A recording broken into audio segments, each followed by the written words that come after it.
Hello, everyone, and welcome to the Solo to Entrepreneur Show with me, your host, Lorraine. Now, have you ever think of having a business where it's continuously earning you income 24/7, even while you are sleeping? Well, today I've got Chris Hill with me, who has one of those businesses in place. Now, Chris is going to be sharing with us in terms of what his business is about, but I'm just going to mention Spin Zone Cycle. Is that what it's called? Spin Zone Spin, Laundromat, spin right? zone. Now, Okay. Spin Zone, it's a very good name and it just tells it as it is. But what is this whole concept of Spin Zone itself?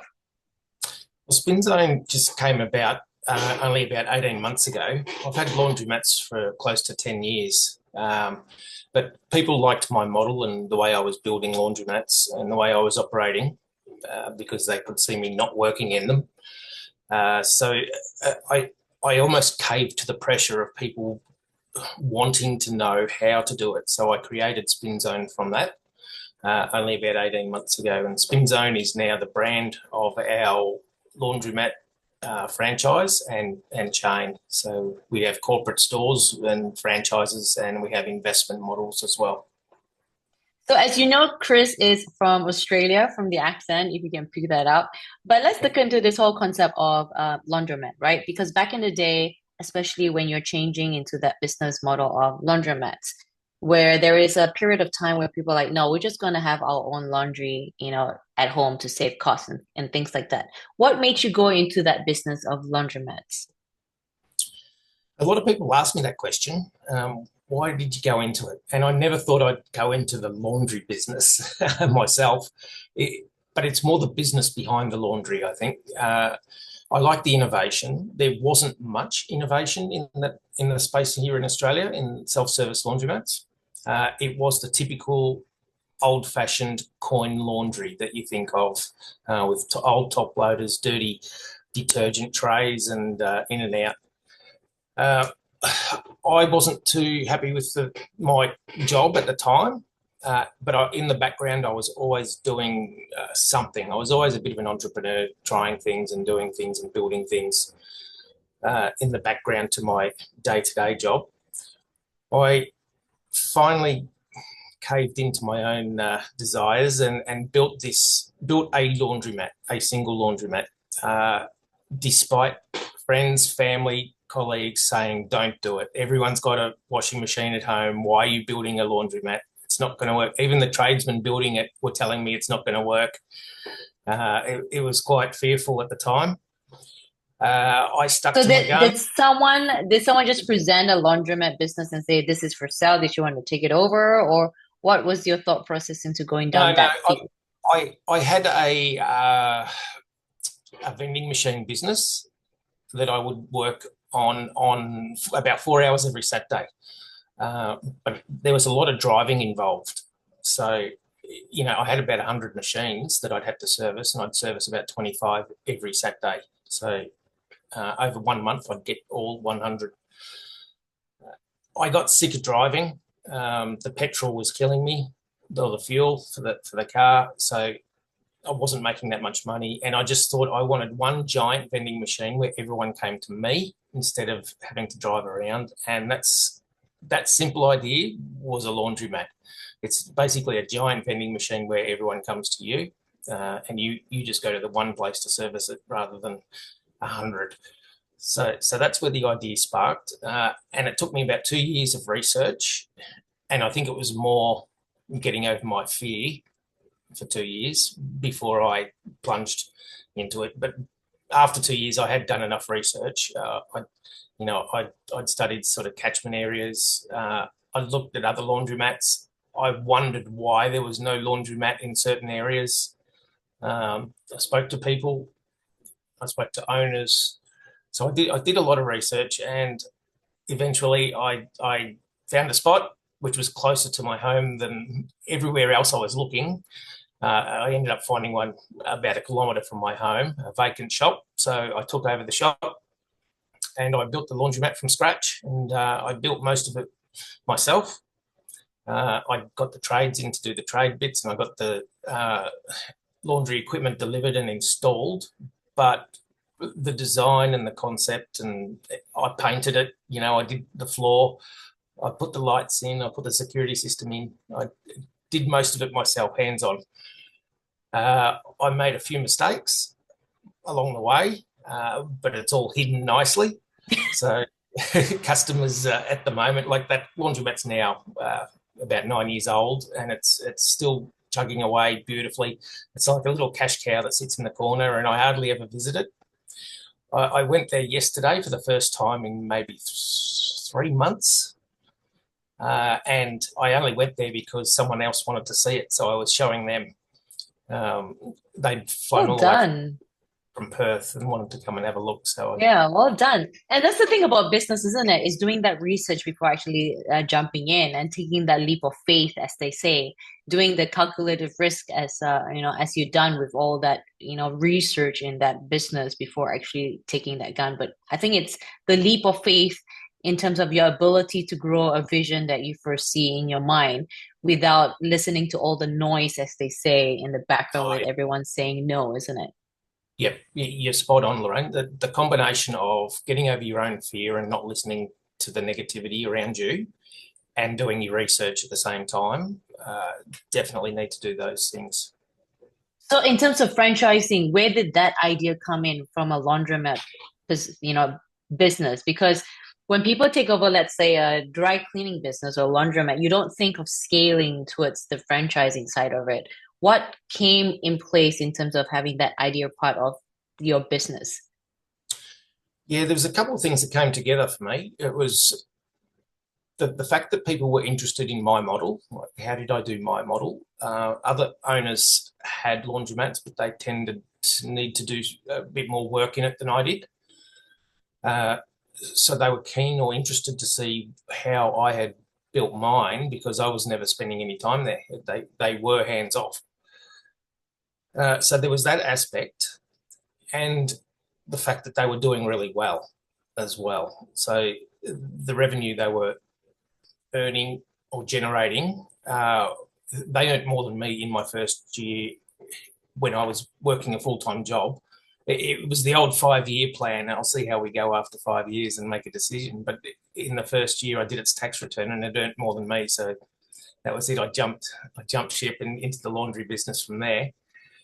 Um, but people was just curious because they could see me not working.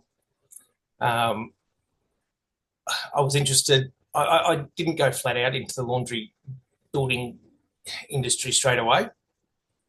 I did a few other things on the side until I realised that this self-service laundromat's not going anywhere. It's just getting better and better.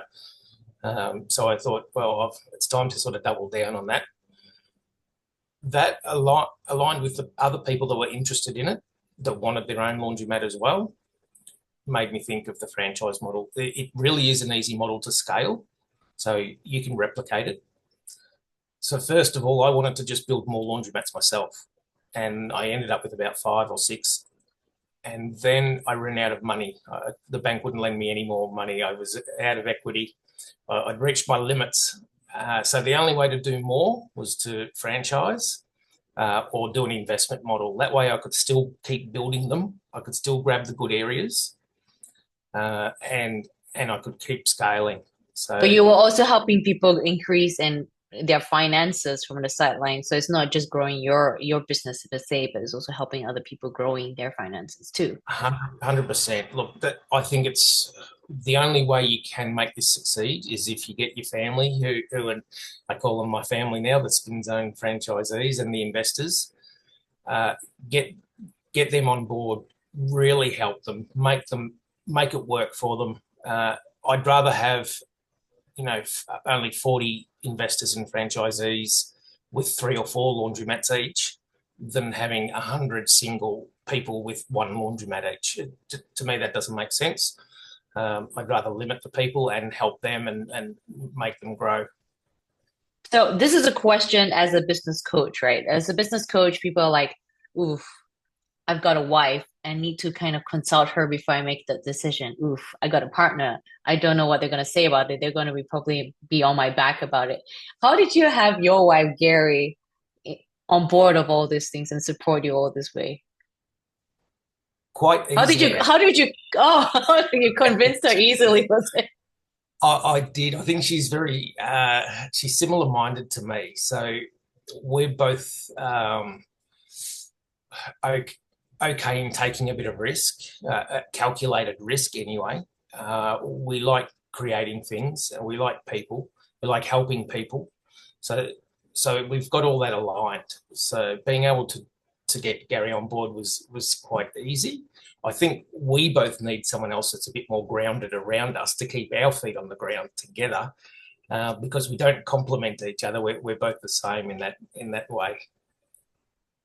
So what is an advice for someone that is interested in the whole franchising part? And, as you, because you've come up from the job that you had in terms of building a business and now franchising. Like, what was the period of time that you would advise someone to consider the whole concept of franchising a possibility? Well, there's two aspects to that. There's one of someone having a business and wanting to become a franchisor, and then there's the other side of that and wanting to become a franchisee. Uh, so I've turned my own stores into franchisees. So I am a franchisee as well as the franchisor. So my corporate stores pay royalties as well. So I know exactly what a franchisee is going through because I'm under the exact same model. So if they're feeling any pain, I'll feel it as well. So I've done that. I don't keep the corporate stores separate. Uh, that way, I do. If something changes in our processes and systems, I'll know about it myself. I'll feel it. So I think that's a good way to do it. Uh, everything everything when you're a franchisor, you need to systemize every single thing you do. We had a bit of a rule: if you do it 6 times a year, it needs to be automated. If you do it 10 times a year, it needs to be systemized and automated. Now we've got through most of that. Now we're looking at things that we do less than 6 times a year, like how do we automate them as well. So you get the low-hanging fruit and the important things first, get them systemized and automated, which allows you to have more time doing more important things like looking at the numbers of your business, making business decisions based on all your data. A lot of people don't get the time to do that. So I think that's where we're progressing. We know how much one cycle will cost. Your unit cost. What does it cost to run one cycle of washing? Why do you set your price at $7? How much profit do you want to make? What percentage is that profit? What's the average spend of our clients? All of that is so important to be able to make decisions and increase pull those little levers to get the best net profit you can possibly get without working in the business at the same time. So that's the whole theory about it. And the other thing that comes up about it is the staff. People don't like staff. It's only because it's hard to get good staff these days here in Australia. People are always spending pretty much, it's almost a full-time job looking for good staff. Once you've got good staff, they still have to integrate with the team. So that there's So a lot a of laundromat is literally a no-brainer at all. You have no staff, you've got machines, and it just keeps churning money. All you have to do is just check on it, isn't it? Yeah, I had 122 people under me at one stage in my previous job, and all I was doing was managing people, and that was not meant to be my job. Now my So washing machines are my staff, and they work 24/7, and they don't complain. that's right, they don't complain. Right. So in terms of the journey of your business growth, you started with researching. You started having, putting it all on the line in terms of that decision making, right? But you Yep, also went down that route in terms of getting a business coach, which was also another level of growth. And on top of that, you actually spoke to a franchising expert, Susanna Hans, who actually I got on my podcast episode. So if you guys are interested, is on Spotify on episode 42 at the moment. Sure, franchisee lady. And what out of that whole picture now, with now you including investors, what would you change differently with that whole journey that of growth that you've had? Is there anything you change? Look, it's every level is difficult. It's different. Every level has its different problems. So when you're growing, you definitely have growing pains. But once you're at the next level, you're sort of relieved that you're out of the last level, but then you start to feel the pain of the next level. And there's different level, different devil, they say, and Oh, it I is like that. it's so true. It's so true. I don't think I'd change too much. Look, going back, definitely I would do things differently, but you've got to go through the journey and the pain to get where you are.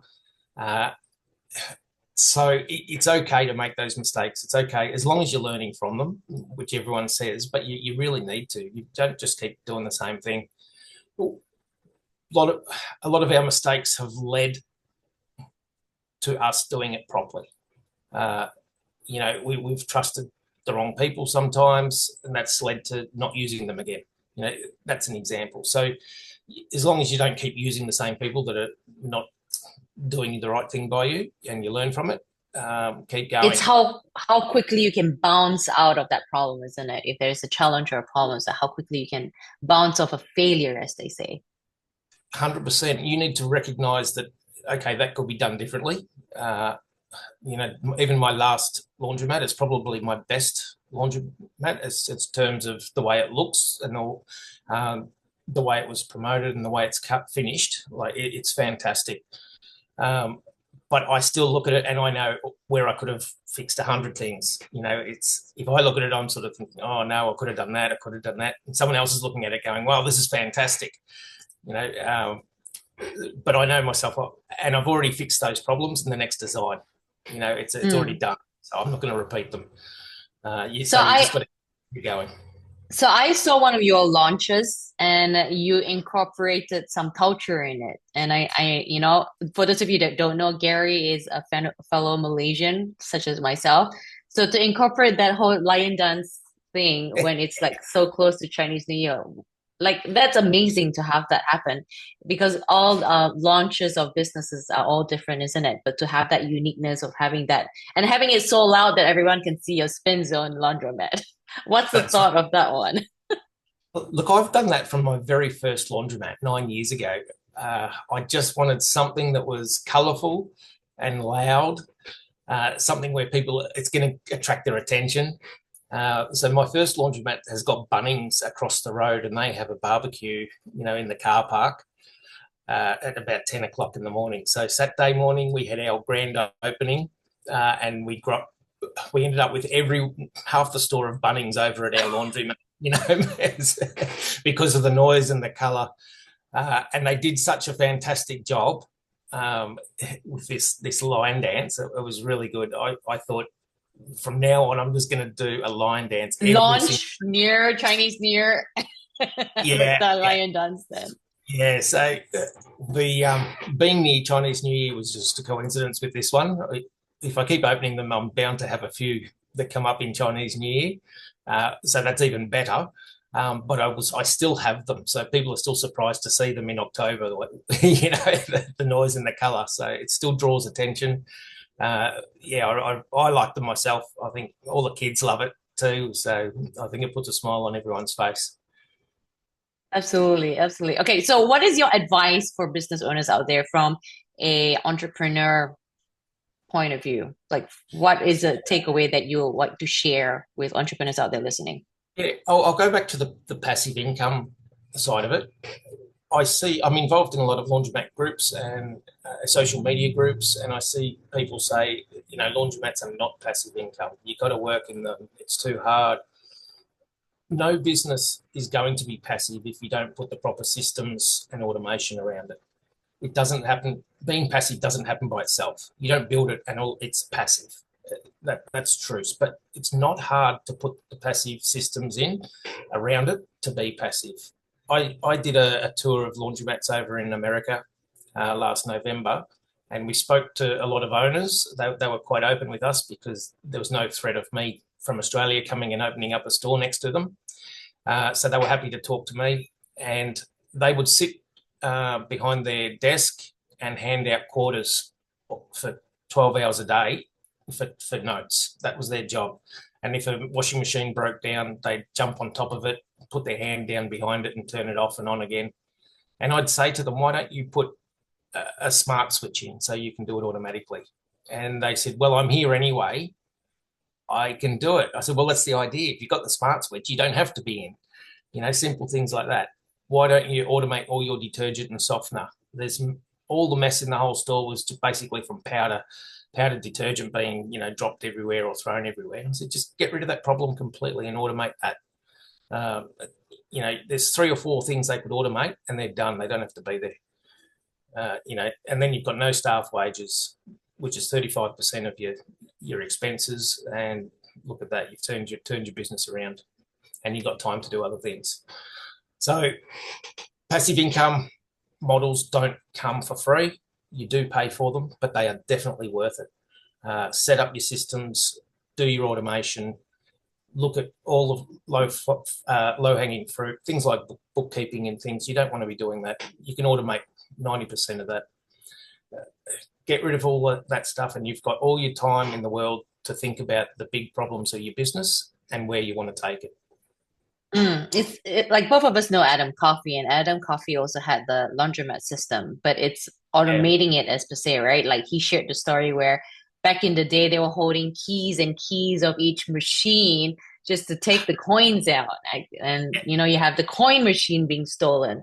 So it's finding the right tool and the right, especially in this day and age with AI and machines, is finding the right tool and protocols or machines that will help you in terms of system automizing something within the business that can be automated to maximize the profits of your business. That's right. You don't need to invent these tools. They all exist. You just need to bring them together. And yeah, you mentioned Adam Coffey. I think I'm meeting up with him in a couple of months here in Australia on one of his very rare trips overseas. And he'll be talking about scaling businesses then. And automation and systemization is definitely a part of that, and knowing your unit cost. You need to know, like if you're in a restaurant, you need to know what each plate of food is costing you to make. That's your unit cost. If you don't know your numbers, you're in big trouble. So what's a story that you can share with us in terms of, let's say, the most stressful or funny story of owning a laundromat? I'll start with the funny one first. I had a call from a regular customer. This is when I only had 2 laundromats. It was about 3 p.m. in the afternoon, which is normally our quietest time because it's school pickup time and the roads are a bit busy and mums are picking up their kids from school and the laundromats are generally empty. But one of my regulars, who's an older lady, rang me from outside the shop and said there was a naked lady in the shop. And I didn't believe her, so I looked on the camera and sure enough there was. And they were doing a photo shoot. The lady was naked on top of the washing machines with a hat covering certain bits, and a professional photographer taking her photos at 3 p.m. in the afternoon. So I was a bit amused by that. It turned out it was quite tasteful in the end. It's just that they didn't ask us or tell us or let us know that it was happening. Like I could have shut the doors for it for a little while. So that was a bit of a surprise. Did you utilize that in promoting spins on? I didn't actually. I didn't use that one. I kept that a bit discreet. The best promotion I did was at the same laundromat very early on. It was Mother's Day the next day, and someone came into the laundromat late at night and pinched a pot plant that I had. And I'm sure it was because it was Mother's Day the next day. And I put it on our social media Canberra page for the whole city to see because I put the whole video on of them taking it, but I did hide their face. And I got nearly 300,000 views overnight, and most of them said, "Oh, I didn't know there's a new laundromat there." So it was the best publicity I've ever done. Like I couldn't have made it better. And the gentleman actually put a ski mask on the next day and brought it back with a note that said sorry. So I put that on social media as well, and it got even more views. So that was really good as Oh, well. wow. That's Very very enough. unplanned, but I thought, geez, you couldn't have planned it better if you wanted to. All right. Maximize as much opportunity as you can get through that, hey? Take advantage of every opportunity. There's always one. Yeah. And it seems like it's a fun business to have. Like there doesn't seem to be any much stress towards it, isn't it? With the naked lady to the Yeah, pot plant theft. yeah. We've the people are probably what make it the best. The people who use your laundromat respect it. They like it. They look after it. I've had people come and clean it up. You know, clean their coffee that they've spilt. We've got a spill mop in the corner. They clean it up themselves. They've tidied the magazines. They've wiped the benches down. You know, they use it. They look after it. But you did your It's homework too, though. You selected a right location in terms of, of yeah, places and suburbs to actually open up that yeah. laundromat. We didn't talk too much about that, but finding the locations is the most important thing, and it's what I do spend the most amount of time on. I use GapMap software, which is a platform that allows you to put your own formula into it to find different parts of demographics and population density and rainfall and all these sorts of things. All your competition are all mapped out. So from that, I find all these golden spots around Australia that are still ready and prime for a good laundromat. I give that list of great locations to my lease agent, and then she goes and finds sites only in those locations. So we don't find an empty site and go, "Hey, this looks like a good idea for a laundromat." There's no way we do that. I've had people come to me with vacant shops saying, "Hey, can I have a spin zone?" And I've done a catchment report for them and said, "No, I'm not going to do it." Mm. I've shown them the catchment report and I've showed them why. Once I show them, they can see, they can understand. And then they're actually very thankful that I've showed them because they were going to build a laundromat in a spot that wouldn't work. So, Mm. look, there are people that have built them in places that where they probably shouldn't have, and they can survive. But you don't want a business that can just survive. You want it to thrive, not survive. You want it to go fantastic. So it's worth doing the research up front. It's worth doing your planning. It's worth getting it right. Absolutely, absolutely. Well, thanks, Chris, for today and sharing your experience. If anyone wants to post, have used Spin Zone and wants to share us a photo of their experience in Spin Zone, make sure you're not naked, but maybe ask permission from Chris and his wife. But yeah, if you want to follow Chris's journey in terms of his laundromat business and stuff like that, by all means follow him on social media. I shall put it on the description below.